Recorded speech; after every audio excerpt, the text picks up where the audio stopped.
আমি বৰ্তমান চীনৰ প্ৰাচীৰ অৰ্থাৎ গ্ৰেট ৱাল অফ চাইনা গতিকে সেই ৱালৰ আমি খোজকাঢ়ি আছোঁ। মই মোৰ লগৰ সহধৰ্মিনী মঞ্জুশ্ৰী কলিতাও আছে।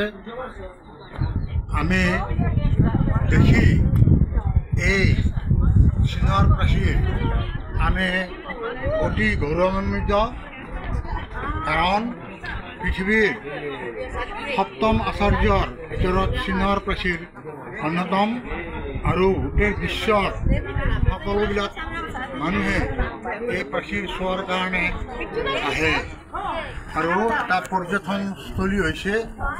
গতিকে আমি যোৱাকালি বেইজিং আহি পাইছিলোঁ।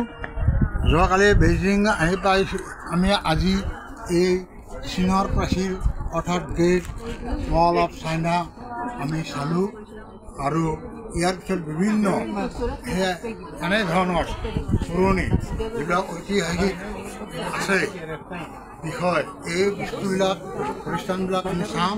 ইয়াতে 3 দিন থাকিম। ইয়াৰ পিছত আমি চিয়ানলৈ গুচি যাম, তাতো 2 দিন থাকিম। তাৰপিছত আমি আহিম চানহাইতো আমি 2-3 দিন থাকিম। ঠিক তেনেকৈ প্ৰায় চীনৰ আমাৰ যিবিলাক আছে প্ৰাচীন বা মহানগৰী, সেইবিলাকত আমি যাই আমি চাম।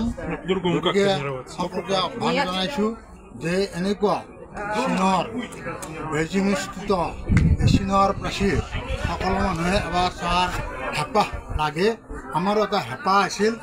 গতিকে এই হেঁপাহ পূৰণৰ কাৰণে আমি আজি চীনৰ প্ৰাচীৰৰ ইয়াত আছোঁ।